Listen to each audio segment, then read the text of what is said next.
What is happening, everybody? It is Tuesday, and breaking down the upcoming UFC slate. If you guys didn't see, the packs just dropped in the DraftKings marketplace. So if you guys want to get access to any of those packs, they're going to be available for at least the next couple of days, as long as they don't sell out immediately, which I don't expect them to, but they probably will in the coming days. So if you guys want to grab one of those packs, $20 for the upcoming UFC card, Sergey Spivak against Cyril Gane in the main event. And if you guys have any questions for me at all, I'm here by myself on this show. So if you guys want to ask me questions, go ahead, fire those into the YouTube chat. I also put this up on Twitter, so I'll check my Twitter account. If you guys have any questions at all for the card and you want to ask me on Twitter, I'll check that as well to get to those questions. Now I'm going to share some stats on screen here. Well, actually some data and stats. So I figured we could look through some of the initial betting odds and see what kind of information we could come away with based on that data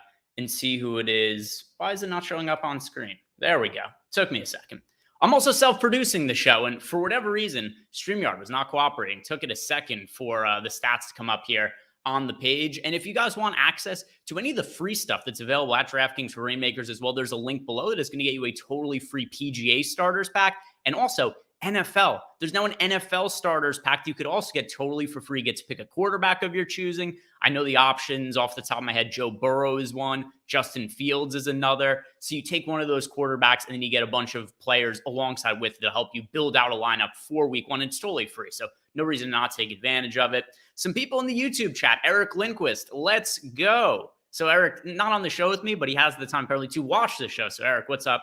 And by the way, Eric, if you want to be like a pretend host for whatever reason, you can throw some questions in the YouTube chat if you have any questions regarding the slate. And then Ritz also in the chat saying, yo, Greg, yo, Ritz, what is happening, man? And yeah, I want to start by showing you guys how I'll do a lot of my initial breakdowns of fights and try to figure out, you know, for Reignmakers purposes and for DFS, which fighters and fights I want to target. And this does start by looking at the betting odds. It informs a lot of what I do. And there are some fights that I want to go ahead right in here and just show you guys some of the betting odds, what it means, and then ultimately, if that means that we want to target that fight in some of those fighters. And we've got Eric right in the chat saying to buy packs or to not buy packs. That is the question. So we've got a bunch of fighters on this card that we're only going to be able to get through the packs because that we have some fighters who are making UFC debuts, and always does add a little bit of variance to some of these cards when we have fighters, especially ones that are big favorites that are making debuts. For example, we know that Zaira Fairman is terrible. So she's taking on a newcomer here in Jacqueline Cavalcante. I believe I'm pronouncing her name correctly. If not, I'm sure somebody will call me an idiot in the comments, which also makes me feel good. No issue with you calling me out when I pronounce a name wrong. I always do think it's funny, though. And Michael Ortiz saying, always give out good advice. Thanks for your time. Thank you, Michael. And if you have any questions about the card, throw that into the YouTube chat. So stuff like this where you have like Jacqueline Cavalcante, who's a nearly minus 400 favorite, actually is as wide as minus 400 over on Betway, minus 400 as well on this book, SIA. But in general, you see like minus 365 to as high as minus 400. It's really hard to know, like, all right, what can we actually make of a fighter who's making her debut and only has like 5 professional fights? So that's stuff where I really will lean on the betting odds a little bit. But let's start at the top of the card with a fight that's going to be really important for us in Reignmakers contests as well as DraftKings Classic contests if you guys are playing those. Cyril Gane taking on Sergey Spivak. You'll see Cyril Gane right around a minus 160 to minus 170 favor. We've got heavyweights here, and the fight is expected to finish inside the distance, minus 350 for the fight to finish inside the distance. And if we look at some of the stats for these fighters, I don't agree with the betting line. I think that Sergey Spivak should be the favorite in this fight just based on what we've seen out of Cyril Gane in his recent outings. Now, it's not to say there's anything wrong with him losing to fighters like John Jones or Francis Ngannou, but it's the fact that his takedown defense has looked so poor, 45% on paper, and how lost he's looked once he's had his back up against the mat. I think this is a pretty favorable matchup for Sergey Spivak. So I know on Twitter, we had Michael Lake had asked me, here's the question. Michael had asked me, I only own 4 Gane rares, and his question was, should he sell them or should he buy more and play the slate? So you're going to want exposure to this main event. It's one that I think we want to have in pretty much all of our lineups if possible. But I prefer the Spivak side, and it's for a lot of the reasons I just mentioned. We'll look at the stats of these two. Just talked about Cyril Gane, 45% takedown defense. If you look at what happened in his matchups against Francis Ngannou and against Jon Jones, Jon Jones lands 2 takedowns against Cyril Gane on 2 attempts, and neither of them were particularly well set up takedowns either. He's essentially tackled Cyril Gane, and then once Gane was on the ground, he was just totally lost there, and Jon Jones was able to submit him almost immediately. He was on the ground for like a minute before Jon Jones was able to find a submission. What's really concerning to me about Cyril Gane is this matchup against Francis Ngannou, where not only did Gane get taken down 4 times out of the 5 takedown attempts that Francis Ngannou attempted, but another spot, like I said before, he was totally lost on the mat. We saw Cyril Gane with a real legitimate chance to just grind out this fight in the final round. I mean, Francis Ngannou was fighting on a totally screwed up knee. He was barely able to plant on it, was hardly able to put any kind of weight on it, wasn't able to be effective in the stand-up at all. But even on one leg, he was able to take down Cyril Gane. He's able to control him on the map. And then even in the 5th round, where Cyril Gane found himself in somewhat decent positions on the mat, he still ends up going for a heel hook, gets reversed, winds up on the bottom, where Ngannou is basically just able to sit on top of him until the end of the fight and win the round. And now we're going to see Cyril Gane against the best wrestler and grappler that he's fought to this point in his career, because Sergey Spivak has looked really good in the wrestling and grappling in his recent fights. Sergey Spivak, if you look at his recent win streak, he just took down Derek Lewis 6 times and finished him in the first round. So Derek Lewis was able to get up just because he's ridiculously strong. Like, Derek Lewis kind of defies jiu-jitsu. He's a guy's like, oh, you take me down, you're controlling me, I'm just going to stand up because I'm really strong. But even with that said, Sergey Spivak was not deterred. He didn't get tired. He takes down Derek Lewis 6 times on 8 attempts in 1 round. So even if he fails on the first or second takedown attempt against Cyril Gane, Sergey Spivak is not going to give up. And in addition to that, I don't know that we're going to be able to see Cyril Gane hold off this many takedown attempts if Spivak is able to put up 8 in a single round. And Spivak, at least how we've seen him game plan for fights recently, he's fighting pretty smart. I do not think he's going to want to stand at range with Cyril Gane, because if that happens, he's losing the fight. I think Spivak could put that together. I think we do see him go out here and attempt takedowns just like he did against Derek Lewis. He knew he didn't want to stand and trade with Derek Lewis, shoots 8 takedowns in a fight that lasted just over 3 minutes. So, I mean, do the math here. He was attempting over 2 takedown attempts per minute, nearly 3 per minute against Derek Lewis to get what needed to win that fight. Against Augusto Sakai, he lands 6 takedowns in a fight that went into the second round. Against Greg Hardy, he lands 3 takedowns in a fight that he finished in the first round. All right, he gets sparked by Tom Aspinall. I think most guys in the heavyweight division get sparked by Tom Aspinall. He beat Alexei Oleinik. He takes down Jared Von Dera 3 times and finishes him in the second round. He takes down Carlos Felipe 3 times in that fight. So anyway, just given all that information that I just laid out there, Sergey Spivak is going to be cheaper than Cyril Gane on the secondary market for this card.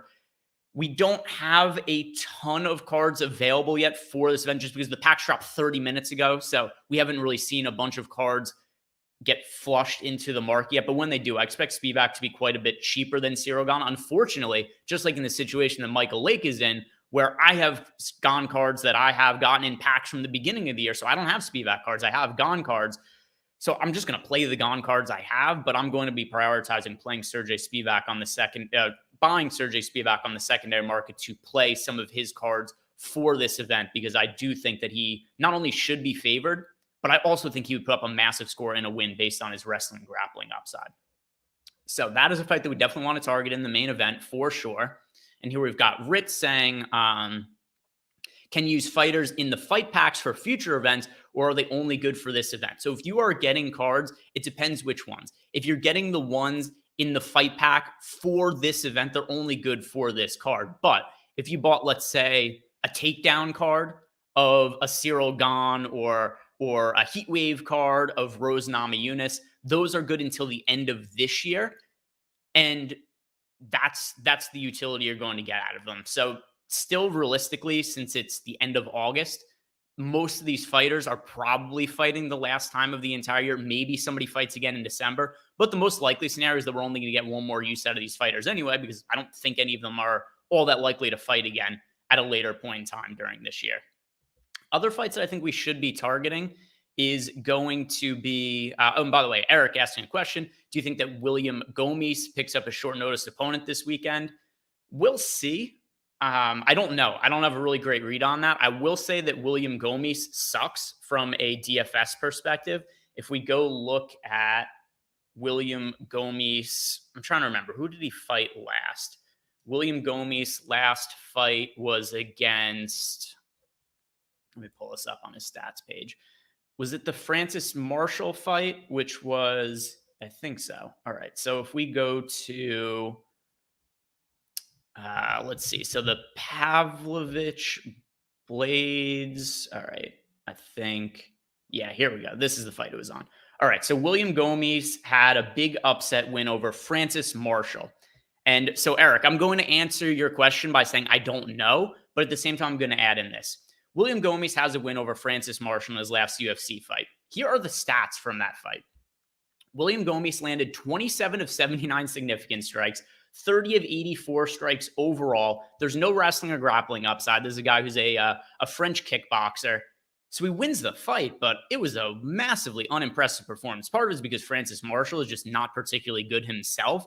But the other side of it, too, is that William Gomis is just a low output fighter that, look at his stats whenever he's been in the UFC. And I know it's a small sample size. It's only 2 fights. He's won both of his fights, but still, I mean, 32 significant strikes in his first win, 27 significant strikes in his second win. You just can't really count on this guy to have any kind of real volume. So to answer your question, could he get a replacement opponent? Sure. But unless it's a total can, this is just not a guy who's a particularly great DFS scorer. And by the way, his fight against Lucas Almeida has been canceled for this fight, if you guys were not aware of that.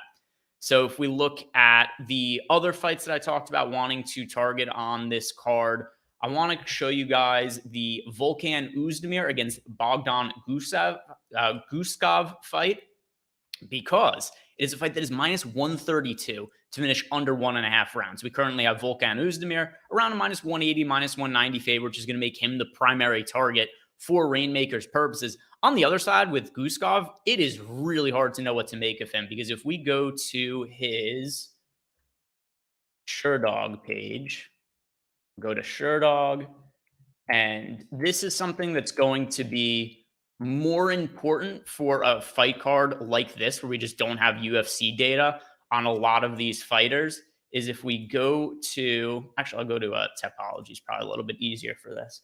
So if we go to the page of Guskov,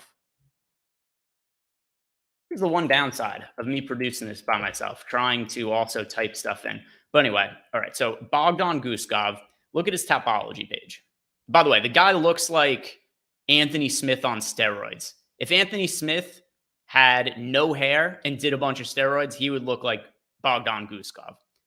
So here's the problem with Guskov's fight history. He's making his UFC debut. He's a really impressive record, but he's fighting nobodies.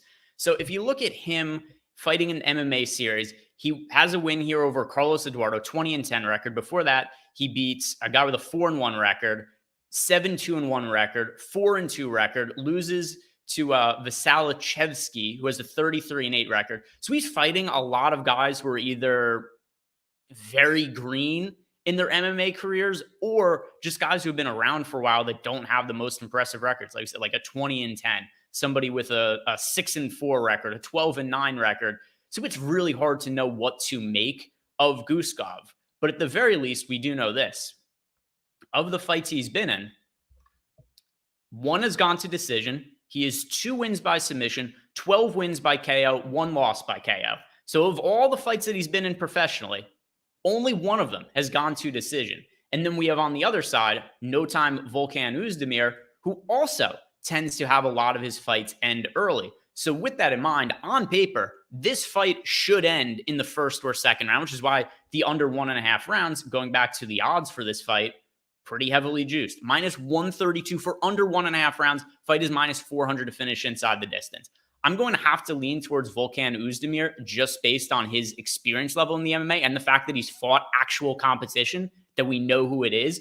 Guskov is definitely a finisher. He's somebody who, if he does not get a finish, like I said, I do expect him to get finished. I think his cardio is also pretty suspect. So Oezdemir, I'm going to pretty heavily favor him as far as Reignmakers go. It makes some sense to take shots on Guskov as well, but this is a fight that we definitely want to be targeting. It's another really high priority fight for Reignmakers purposes.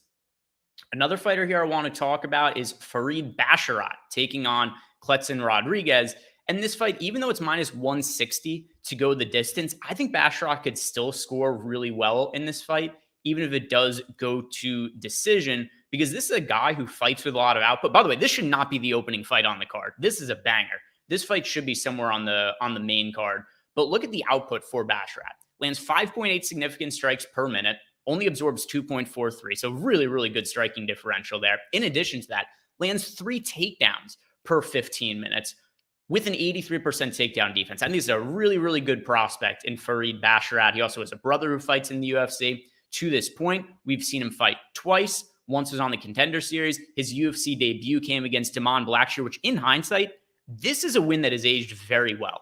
This is a really good UFC debut win against Damon Blackshear, who, even though Blackshear lost his last fight, I personally thought he won it 29-28. And in the fight before that, he landed only the 3rd twister in UFC history against Jose Johnson. And also Mario Bautista.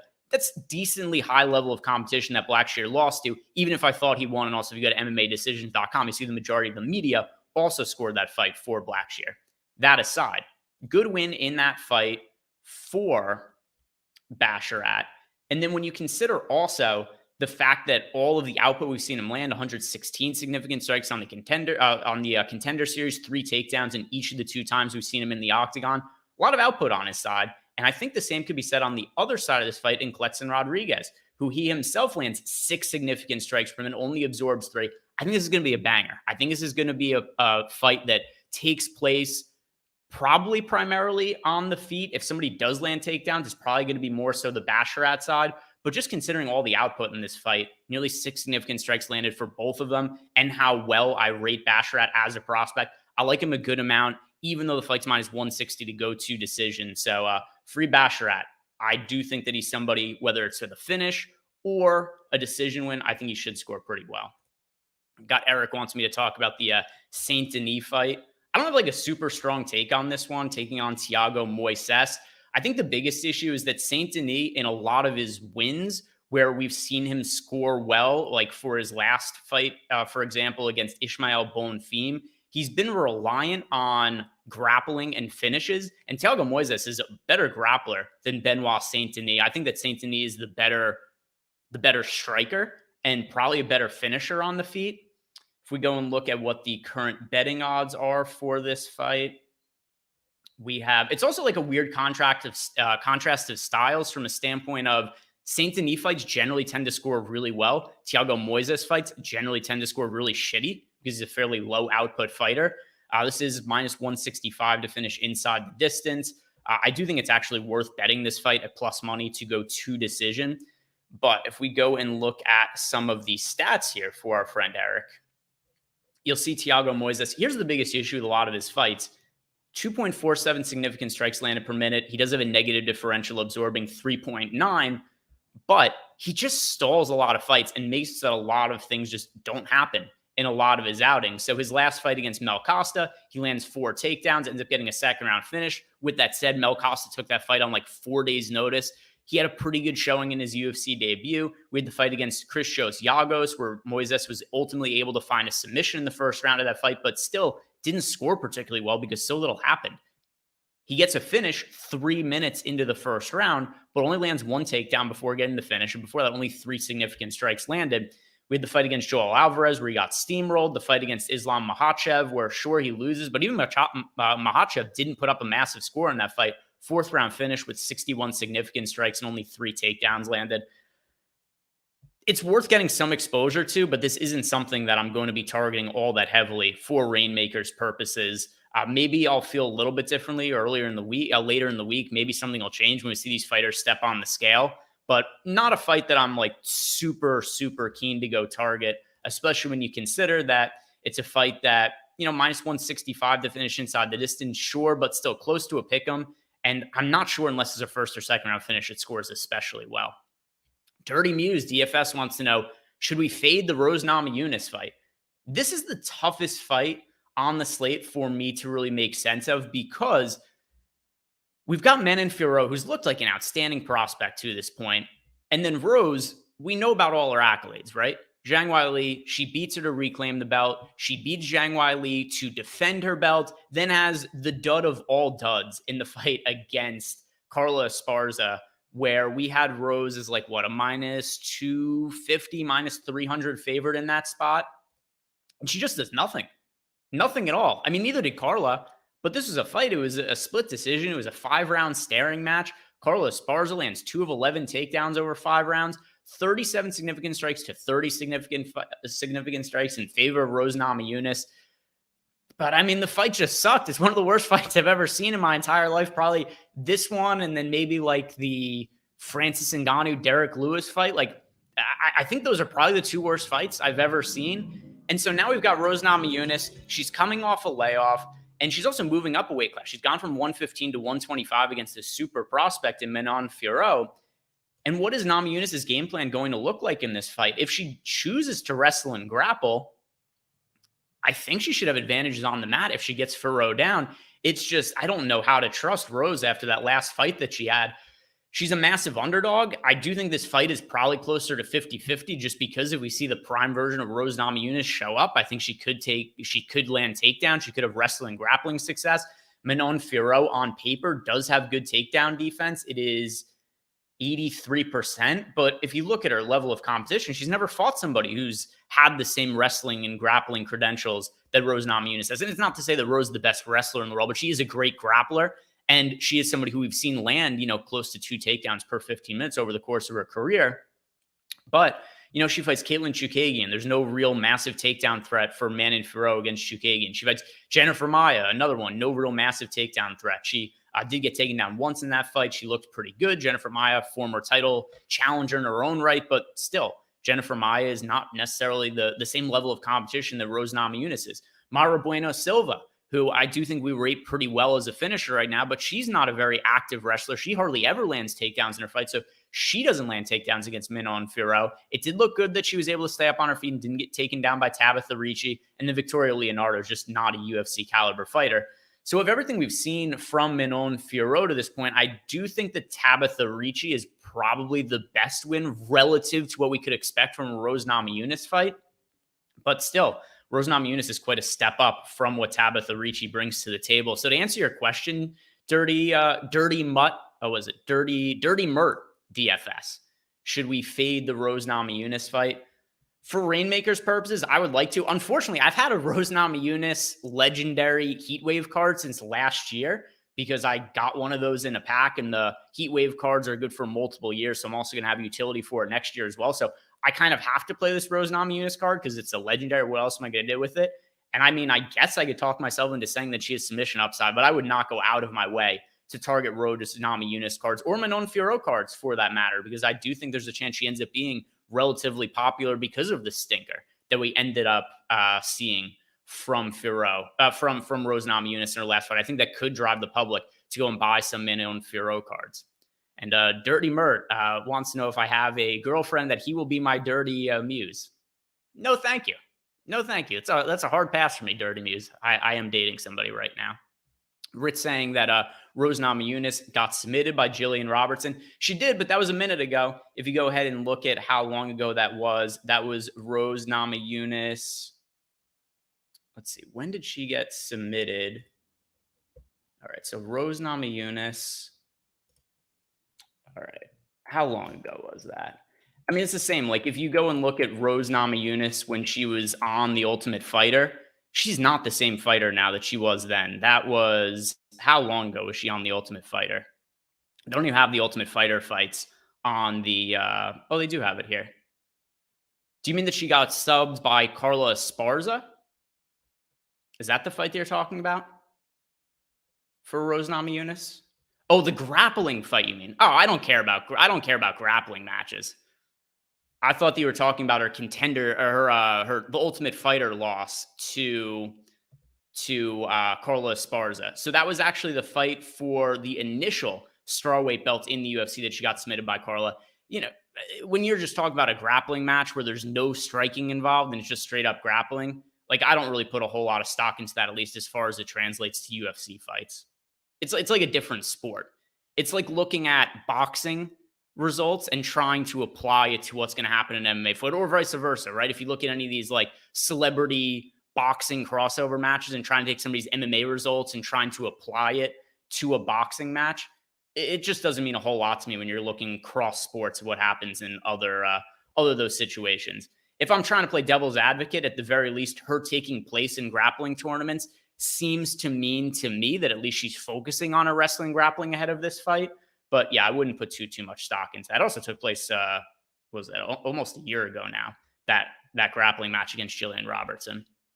He followed up Ritz and said that he likes Rose and he was going to bet on her, but he was talked off on it on the point that she lost in the grappling match here.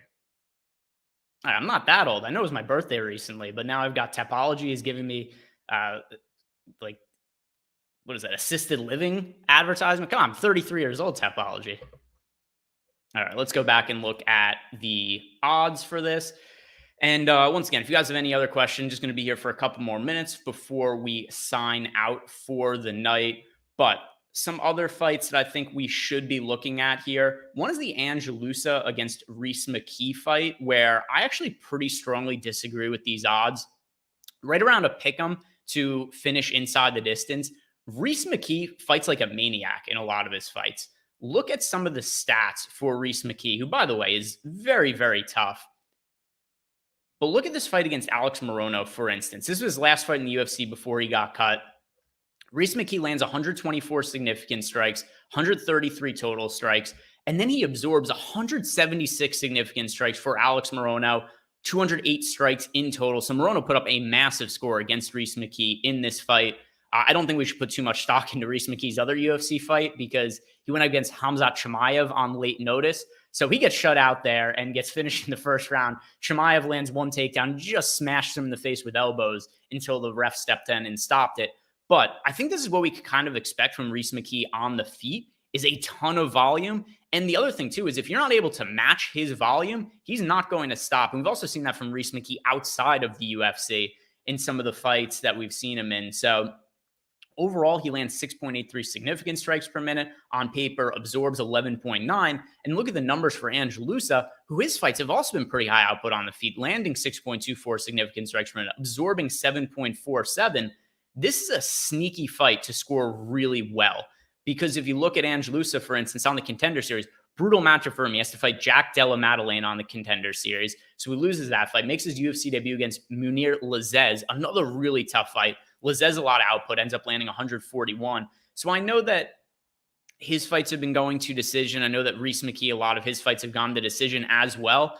I think this is going to be a war, though, just based on some of these stats I showed you guys before. The history of their fights, how much output we've seen from them, the fact that both these guys have been willing to stand and trade in the pocket. Look at this. Both these guys are landing north of 6 significant strikes per minute and 0 defense on the part of either of them. Both of them sub 50% striking defense. I think this is going to be a fight that's just going to be a war where these guys stand and trade and just put up a ton of significant strike stats on the feet. If anybody lands a takedown, I would say it's probably going to be Angelusa, but I still think this is a fight that's primarily going to play out on the feet, a lot of strikes being exchanged, and a pretty big score going to whoever wins. So that does it for me today, guys. Thank you very much for watching. I'm doing a more in-depth breakdown going fight by fight. Going to cover every single fight on Friday, talking about it from a DraftKings Classic perspective as well as a Reignmakers perspective. If you haven't done yet, do me a favor. Like this video, subscribe to the YouTube channel, and if you want to claim a starters pack for PGA or for any of the sports that we have in the Reignmaker streets for DraftKings right now, we've got football coming up in just a week from now. We're going to be covering that on the YouTube channel. There's a starters pack available for that in PGA. Even though the season is winding down, still you get a starters pack for that as well. So thank you guys very much for watching. Good luck this week. Check out my video on Friday. Peace out.